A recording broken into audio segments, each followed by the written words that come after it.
Hi, ഇന്നലെ പെരിന്തൽമണ്ണയിൽ വെച്ച് നടന്ന ബിസിനസ് കോൺക്ലേവ് ഇവന്റിൽ ഇൻഫ്ലുവൻഷ്യൽ മാർക്കറ്റിംഗ് ബന്ധപ്പെട്ട ഒരു ഓഡിയൻസിൽ നിന്ന് ഒരാൾ ചോദ്യം ചോദിക്കുന്നുണ്ട്. 2024 കമ്മ്യൂണിറ്റി മാർക്കറ്റിംഗിന്റെ ഇമ്പോർട്ടൻസ് എത്രത്തോളം ഉണ്ട്, അതിന്റെ ഒരു ഫീഡ്ബാക്ക് എന്താണ്? അതുമായി ബന്ധപ്പെട്ട ചില കാര്യങ്ങൾ ഷെയർ ചെയ്യാം എന്നാണ് ഇന്നത്തെ ഈ റീൽ ഞാൻ ഉദ്ദേശിക്കുന്നത്.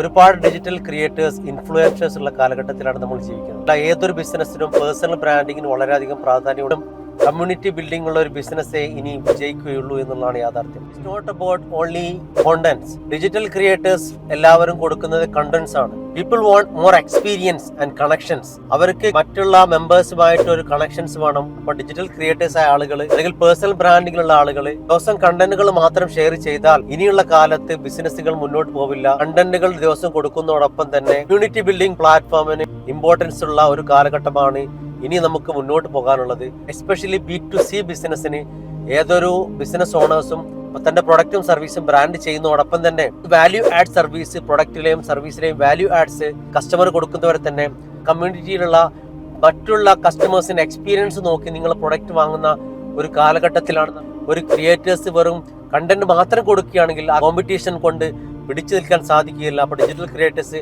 കമ്മ്യൂണിറ്റി ബിൽഡിങ്ങിൽ കൂടുതൽ ശ്രദ്ധ കേന്ദ്രീകരിക്കേണ്ട ഒരു സാഹചര്യമാണുള്ളത്. എത്തരത്തിലാണ് ഇനിയുള്ള ഡിജിറ്റൽ ക്രിയേറ്റേഴ്സും ബിസിനസ് പേഴ്സണൽ ബ്രാൻഡിങ്ങും മുന്നോട്ട് പോകേണ്ടത്?